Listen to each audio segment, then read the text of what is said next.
employment or advice. I'm a specialist employment solicitor. And in today's short video, I just want to talk to you about domestic violence and raising awareness for employers and HR professionals. Now, this is something that I think all employers and HR professionals should be aware of and have on their radar currently. It's an issue that's been in the news recently. Obviously, with the increase in people working from home and with lockdown restrictions, people are spending a lot more time at home, and the incidents of domestic violence and abuse are on the rise.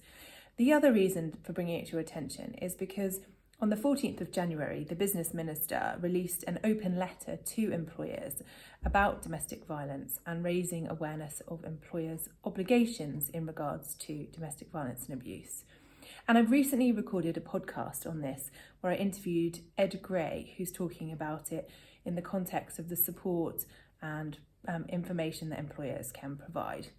So if you haven't seen the open letter from the business minister, then I will put a link in the show notes below. But in essence, it's basically, again, just bringing the issue to employers' attention. And I'll read from the information what it says. It says, I know it can be difficult to know where to start, so I have set out a few steps that I hope employers are willing to take on board. And I think that these are really interesting and helpful steps for employers to consider. The first one is to raise awareness of domestic abuse. And it says the first barrier is often simply awareness and understanding. So ensuring that staff are aware that this is an issue and something that you take seriously. The second is not to overcomplicate it. I know that as business owners, we're all very busy, and HR professionals in particular are very busy at this time. So you don't want to overcomplicate things, especially at a time when you're busy. And it means when you're busy, if you try to do something that's complicated and complex, it can often just get overlooked. So don't overcomplicate things, which I think is quite helpful advice. The second is to be inclusive and to ensure that you understand that anyone can suffer domestic abuse and violence. And whilst there is no legal definition of what domestic abuse is currently, it does encompass all kinds of abuse and violence. So it's not just physical violence, but it can be being coercive, exercising control over someone, economic abuse, and it can take place not just between partners.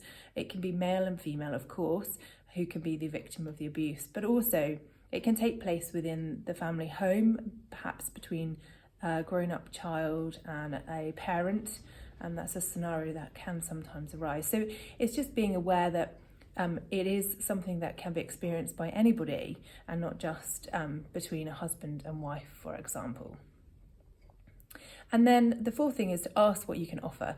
So seek guidance from those employees within your organisation, see what kind of steps they think would be helpful for them and that kind of thing.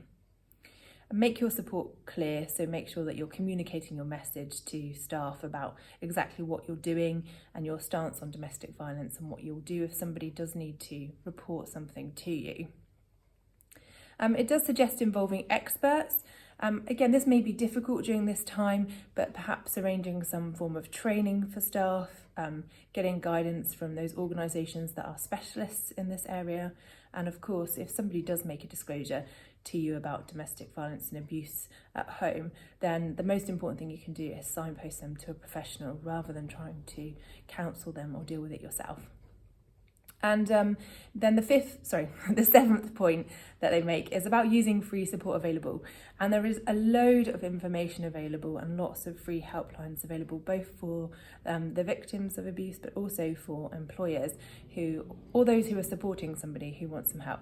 And I'll put all the links to that in the show notes below, including a link to the minister's letter, so you can read it yourself if you're interested. Now, my takeaway from that and from what I've been doing in terms of my own reading and learning is that I think it's the first thing that an employer can do is to implement a domestic violence and abuse policy within their organisation.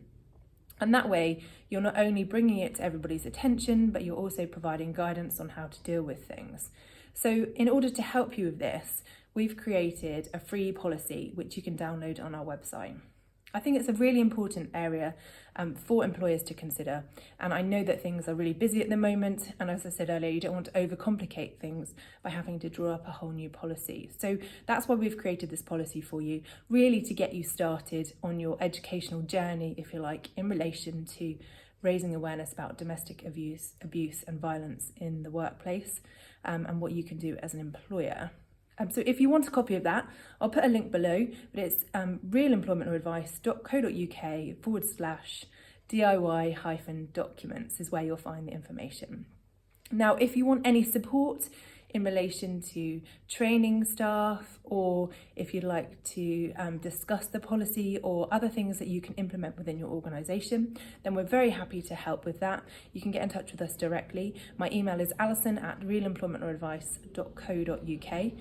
All the details about the firm are in the links below, or you can find them on our website. And of course, if you're already doing something within your organisation which is championing this issue, or you already have a policy in place, or you've already got the necessary paperwork and training in there already, then I'd love to hear from you. It's always better to learn from people who are already doing it well. So do leave some comments below or get in touch with me directly. I'd love to hear from you. Hopefully you found this short video helpful and insightful, and a way to get you started within your own organisation or business in getting a domestic violence and abuse policy in place. Many thanks for watching.